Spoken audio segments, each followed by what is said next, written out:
No longer do newspaper vendors call out the familiar names of the traditional newspapers, Ahram, Akhbar or Gumareya, as they ply their trade in the traffic in front of coffee houses and on the busy roadsides.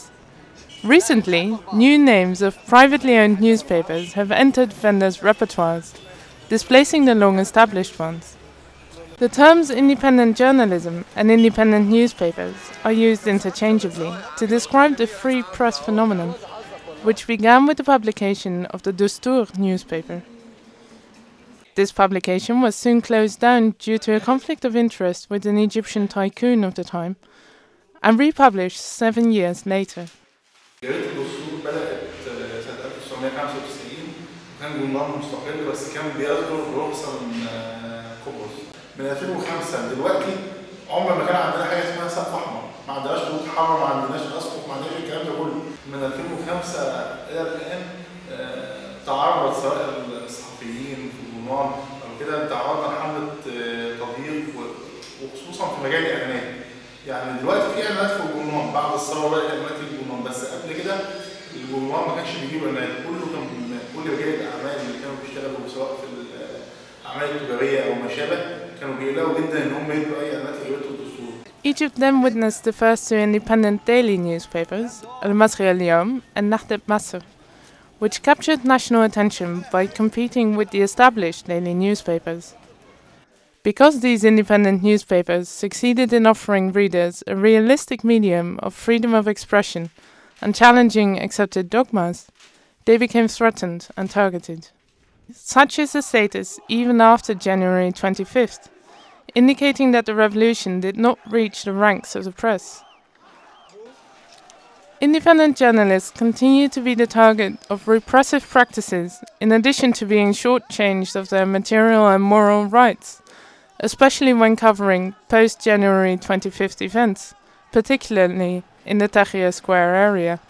In a recent report, the Forum for Dialogue, Development and Human Rights confirmed that there have been roughly 30 cases of journalist-related harassment since the January 25th revolution.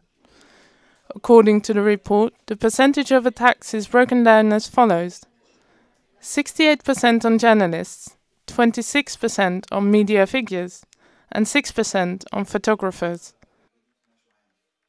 أكبر استهدافنا كمصورين طبعا، إن هم مستهدفين إحنا طبعا، اللي كان في قناة وأكتر القنوات اللي كانت مستهدفة طبعا معروف إن كانت الجزيرة إنها كانت بتبث مباشر طبعا، وكانت بتنقل الحياة يعني عن واقع، فكان أكتر حاجات هم كان العساكر ما كانش يفهموا بقى، وكان يفهم كل اللي معاه كاميرا استهدفوا، اضربوا، موتوا. هي محاولة من يعتبر من بقايا النظام السابق أو من مجلس عسكري، شرطة عسكرية، لطمس حقيقة، محاولة عدم إظهار الوجه الحقيقي ليهم، عدم إظهار الجانب اللي مش عاوزين يظهروه. الكاميرا خير دليل إدانة عليهم، يعني أنا عن نفسي أنا مصور الظباط كانوا بيضربوا وناس كانت ميتة قدامهم، يعني اللي كان بيضرب مين يعني زي ما كان بيقول لك فتح وحماس، مفيش الكلام ده، اللي كانت بتضرب الداخلية. احنا يا ريت نطلع من وزارة الإعلام، يا ريت نطلع من وزارة الإعلام، مبنى الاتحاد ذات التلفزيون الحكومي، الإعلام الموجه من نظام الرئاسة، من شخص الرئيس، من الحكومة نفسها، من مجلس عسكري، فرض محاكم عسكري، فرض رقيب عسكري عليك في التلفزيون، في الصحافة. يعني يا ريت احنا نشوف صحافة حرة، نتكلم عن ميزانية المجلس العسكري، عن ميزانية الجيش، عن كل ما يخص، يعني مفيش خطوط حمراء، يا ريت نختفي الخطوط الحمراء من حاجة. الصحافة القومية ماشية بالفكر القديم بتاع التحقيقات الصحفية اللي هي أقرب لاستطلاعات الرأي، كل صحفي بيكلم مصدر بيجيب منه كلمتين وخلاص. المفروض الصحفي الحقيقي ينزل يشوف الحاجة بنفسه، وحتى لو في حاجة يحل هو بنفسه، ما يسيبش كل حاجة للمصدر، هو المصدر ممكن يكون مضلل. To counter this threat, the Journalists' Union has decided upon the following. First, to send a formal letter to the Military Council and the Ganzuri Cabinet, as well as the Interior and Information Ministers, requesting that they take responsibility for the upsurge in attacks on both journalists and media personalities.